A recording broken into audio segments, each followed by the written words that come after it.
All right, so welcome back. I'm here with another video. Just before I get into the topic of this video, just like a tiny little update is I am living in Riverside. I'm attending UC Riverside, and what am I doing here? I'm getting my Master of Fine Arts in Creative Writing. Technically the degree is Creative Writing and Writing for the Performing Arts because it's like poetry and screenwriting and prose and like all sorts of different genres. So I basically just spend my days now like reading books and like writing stuff. So it's just me reading my little books and like writing my little stories and things, which is really fun. But today I wanted to talk about kind of this like idea that I had in my head after watching the most recent Cather Out video. And I've mentioned before, she's like my favorite YouTuber. I subscribe to her Patreon as well. And I think she's just like a super interesting, well-spoken thinker, and she has like great ideas and synthesizes information and arguments very well.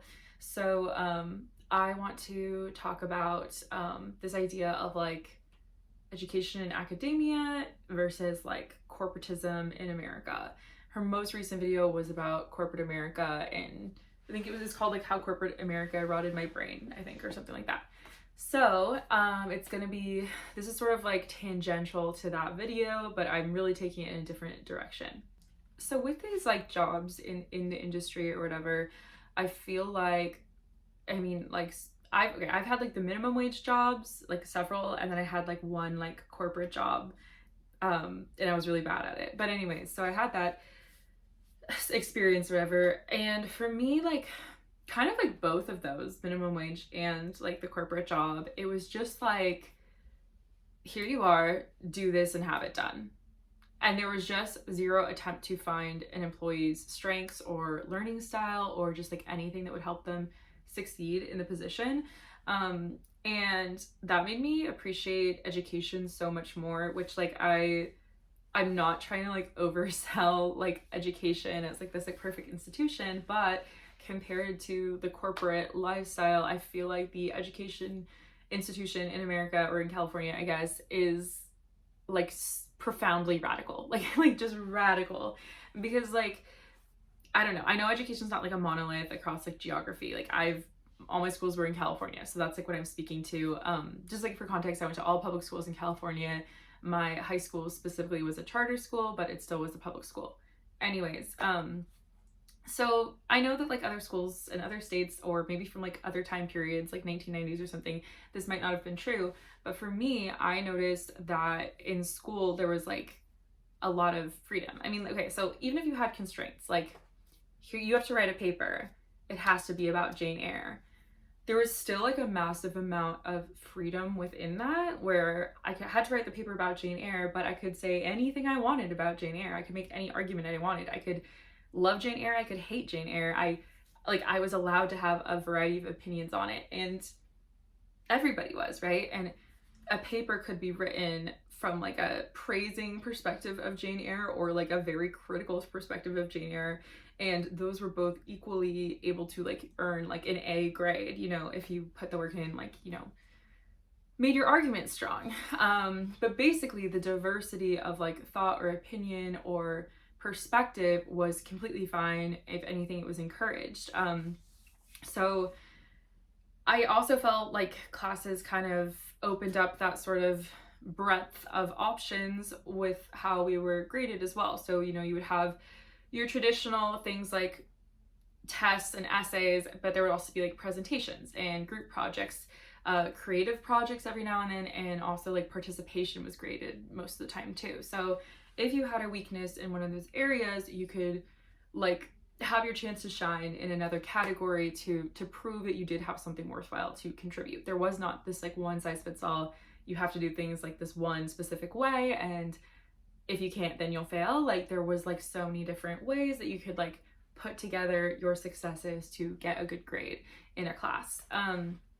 So especially in college, I also felt like the courses were really intentional about fostering discussion, and there was a ton of space to like openly challenge ideas and concepts. And you were basically encouraged to think deeply and think about ambiguity and think about like how some things didn't have a clear answer, or if you felt like there was a clear answer, like two people could disagree on what that was, and like that led to like a lively discussion a lot of the times. And so, and to be fair, most of the classes I took were social science or humanities classes. But even in like my, like one of my, I took like a science class my sophomore year that was a neurobiology class called Drugs in the Brain. And we still talked about like drug policy and things like that, that were kind of these like controversial discussions in class. So it wasn't all like sit down and like do your sig figs or whatever. So that was also like another thing about education that I came to realize later was like quite radical compared to the opportunities that you have in the workplace.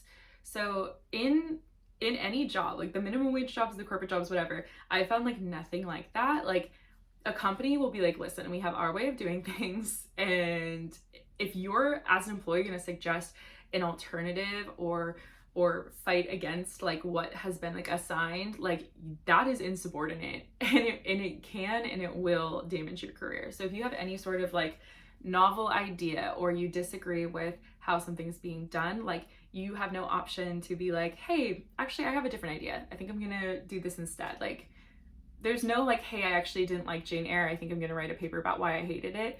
That's like not an option. It's just like suck it up, like just you got to do what we're doing. And like there is absolutely no independent thought or spirit and courage, and if anything, if you show that, it is like, ooh, like that's like a strike one like on your record with the company.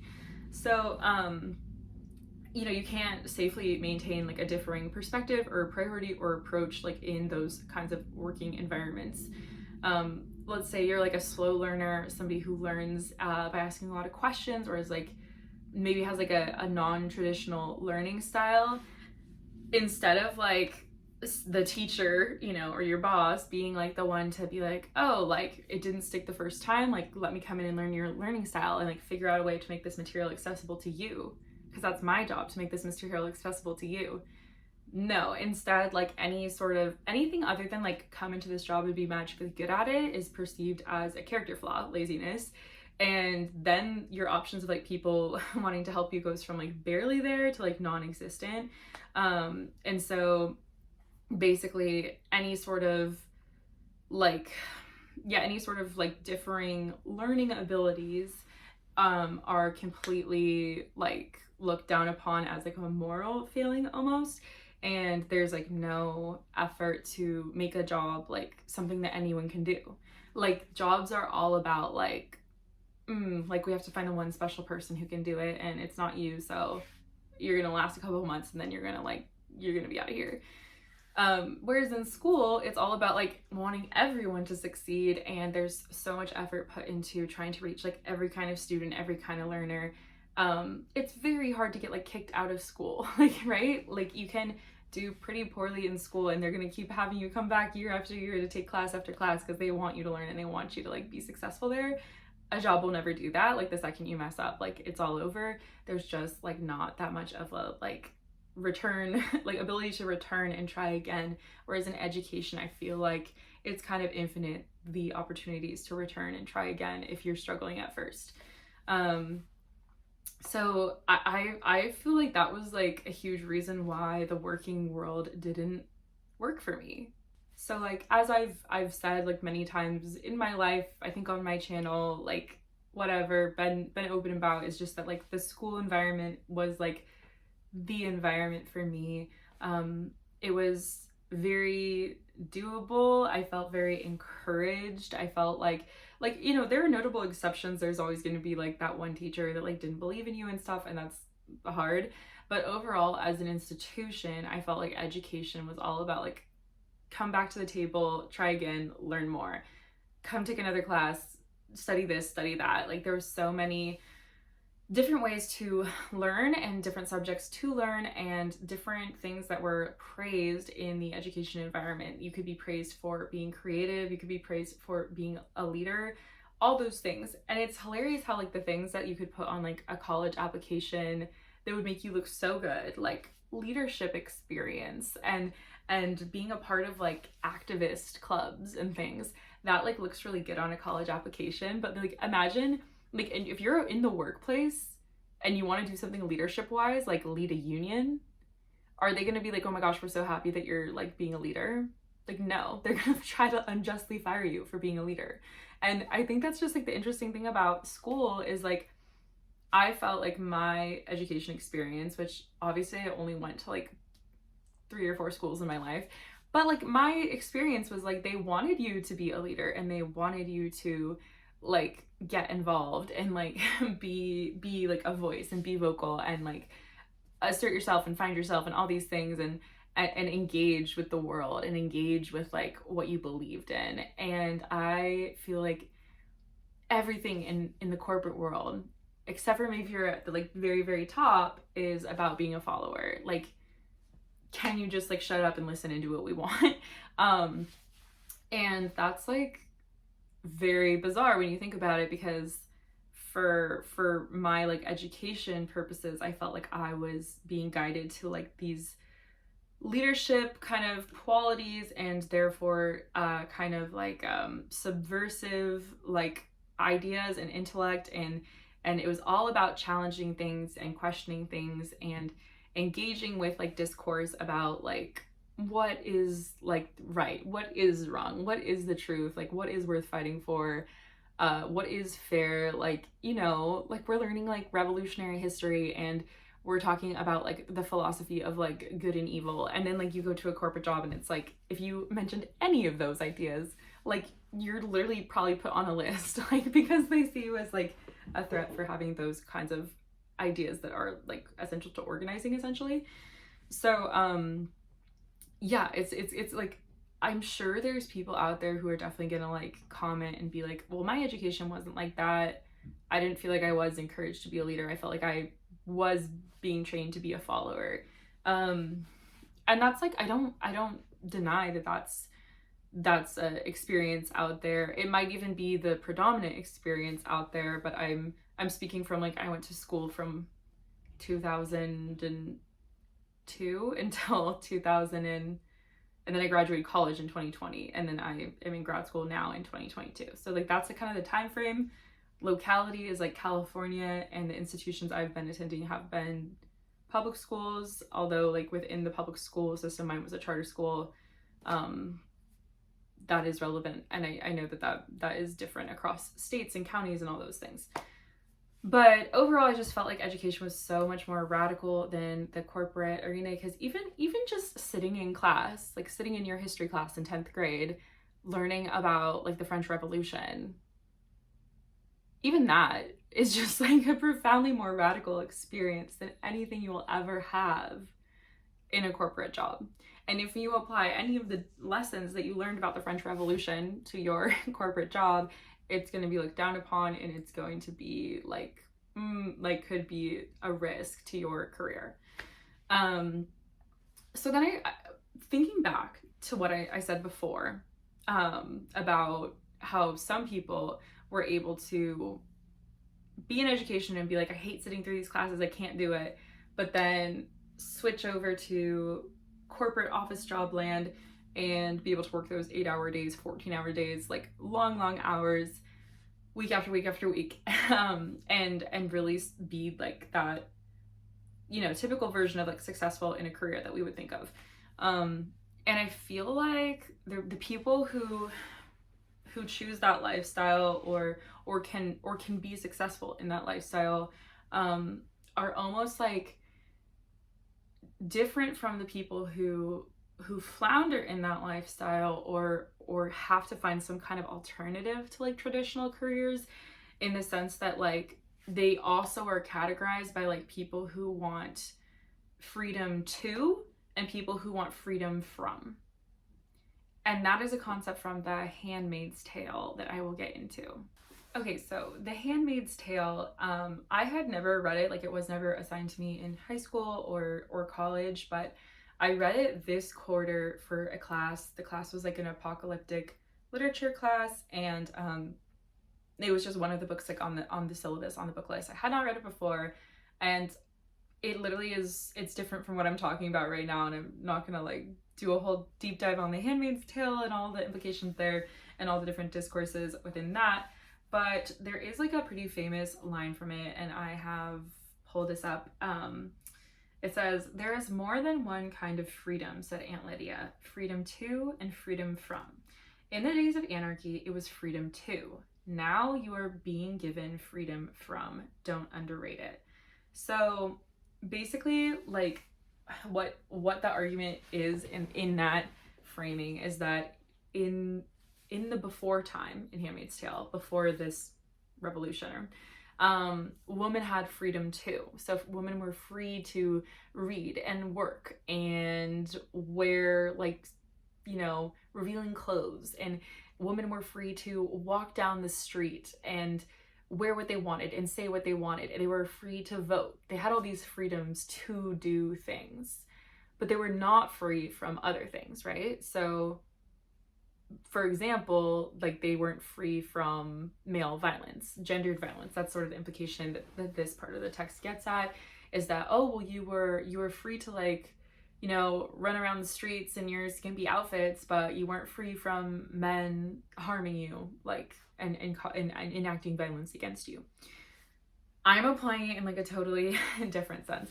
But anyways, the other thing was like freedom from. So they're saying, like, okay, we took away your right to vote, we took away your right to work, we took away your right to have your own bank account. We've taken all these freedoms that you had to do things, but now you have freedom from things. Now you can walk down the street and a man's not going to attack you. Now you can walk down the street, no one's going to harass you. You have freedom from male violence. I mean, it's ironic, obviously, in the story, but you have freedom from male violence. You have freedom from, like, the threats that previously would have been in your life just by, like, wandering the world as a single woman. Now that you're in this household and you have a man to kind of, like, watch over you and make sure that you have, food and water and everything you need or whatever, that is a greater freedom from all those threats than having freedom to do whatever you wanted. Because even if you had freedom to do whatever you wanted, it was a more dangerous lifestyle, world, whatever, and therefore freedom from is preferable to freedom to. It's like the safer freedom. So now applying this to my concept, which I cannot emphasize enough that I'm, like, literally just, like, taking these words and, like, totally putting on, like, a different thing. It's not related to the gender question or the violence question that is in The Handmaid's Tale. So I think that, like, when you look at the idea of, like, the typical corporate job, the like idea of, like, success in America, this, like, high paying swanky job where every year you're getting a promotion and you're making, like, 6 figures and all that. That is, like, the ultimate freedom from. You have freedom from housing insecurity because you make the high salary and you get to live in, like, the big city and you can pay your rent. You have freedom from food insecurity. You can afford to go to the grocery store, and you can afford to go to restaurants. You can afford to go out. You can afford those things. You have freedom from health problems, even, because you're gonna have health care, you're gonna have those benefits, and you're also gonna have the salary to pay those copays. So you have freedom from that as well. So it's kind of this, like, list of, like, freedom from. And usually it's, like, freedom from situations of precarity, right? So ones that are, like, that relate to financial insecurity at its, like, most basic level. So let's say you choose, like, an alternative to that. You don't want the, like, stable career with the 401k, etc.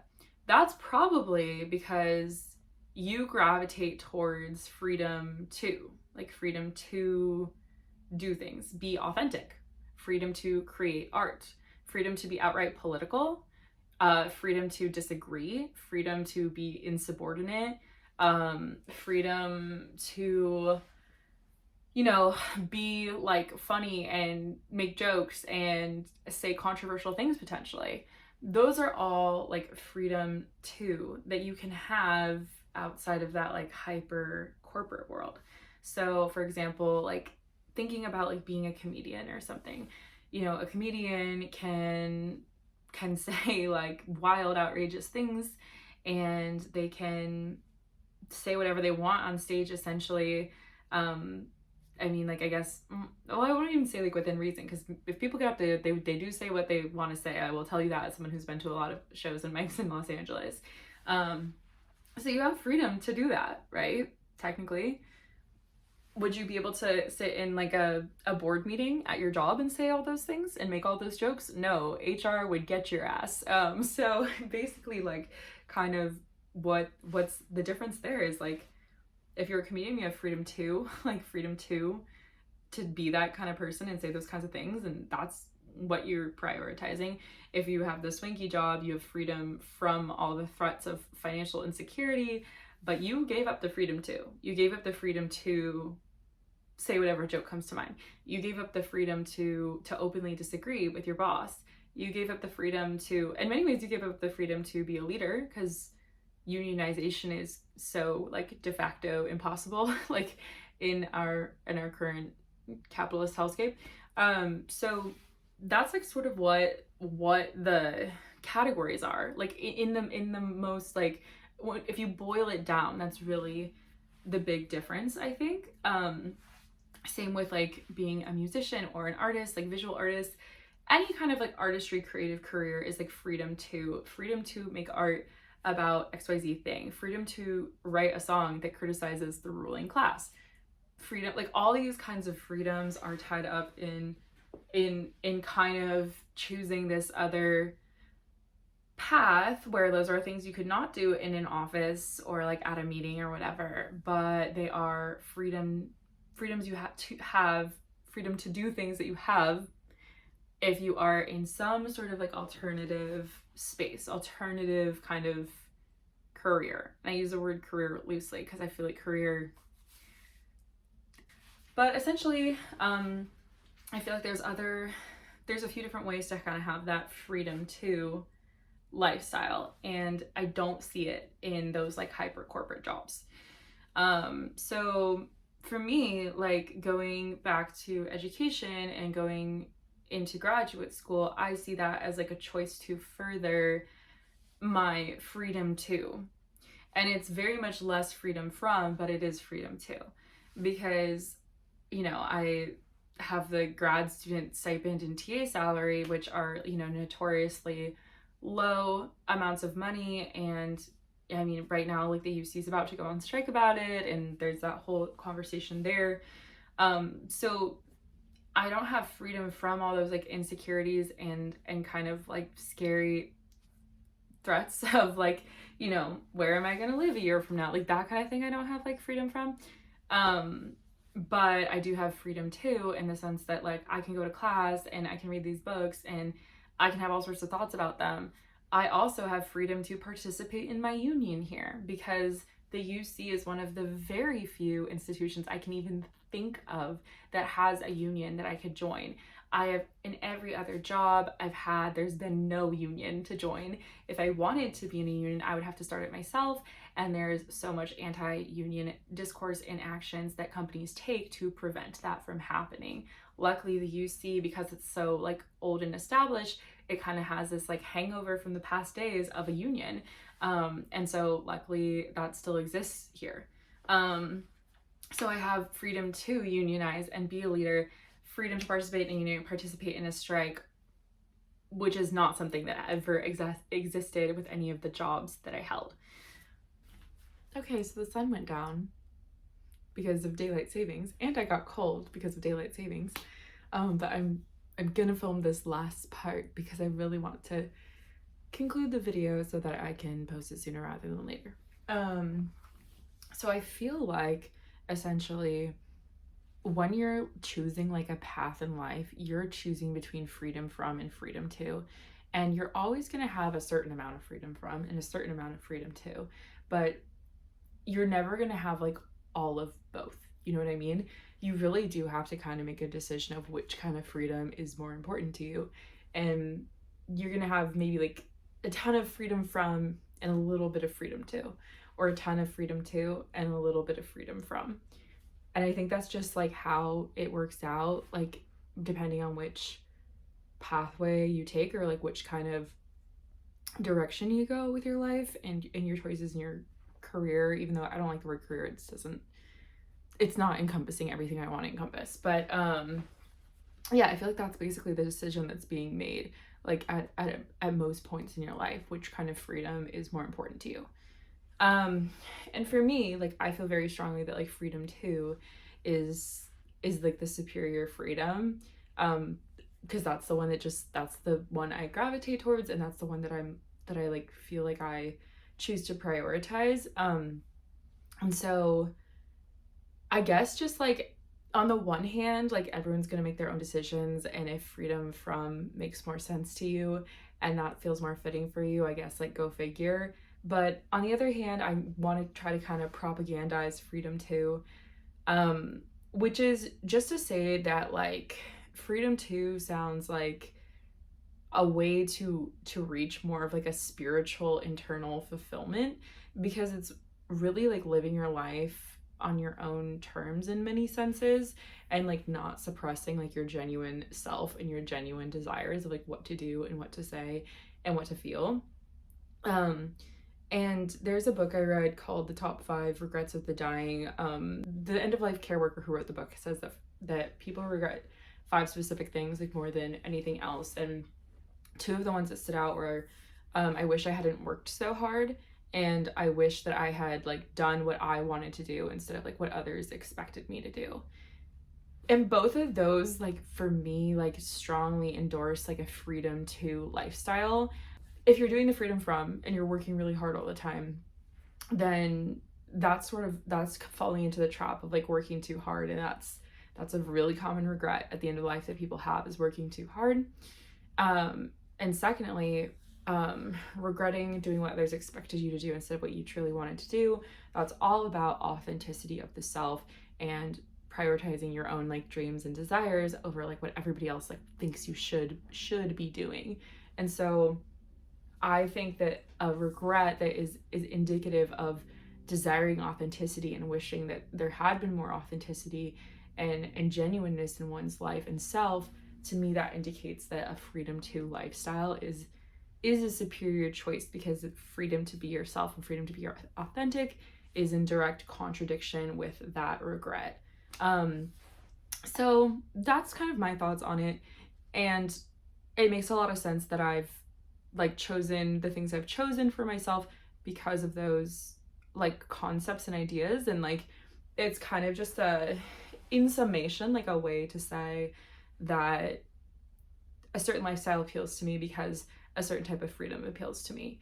And you can probably, if you kind of are questioning what kind of like lifestyle appeals to you, what you want to do with your future, I think it could be useful to frame it in terms of like which kind of freedoms you want to be able to have and maintain. So that's kind of my little nugget of knowledge for you. Let me know in the comments like what kind of freedoms you want, and what kind of freedoms are kind of like non-negotiable freedoms for you, and if you think that this sort of like framework is something that is like useful to like making like major decisions or making life choices. I'm curious to see if like this resonates with anybody, or if it kind of like opens like a new way of thinking and decision making for anybody. And I'm also like curious if there's maybe other kinds of like freedoms that you can define that fall outside of freedom from and freedom to. I can't really think of anything, but I'm curious if people maybe have like a parallel theory or some other idea that's like relational to like what I'm saying. I think it'd be really interesting to discourse more about it. So thank you so much for watching, and yeah, I'll see you whenever I have another idea. Apparently I only have ideas like once every 3 months, which is great. Anyways, okay, bye.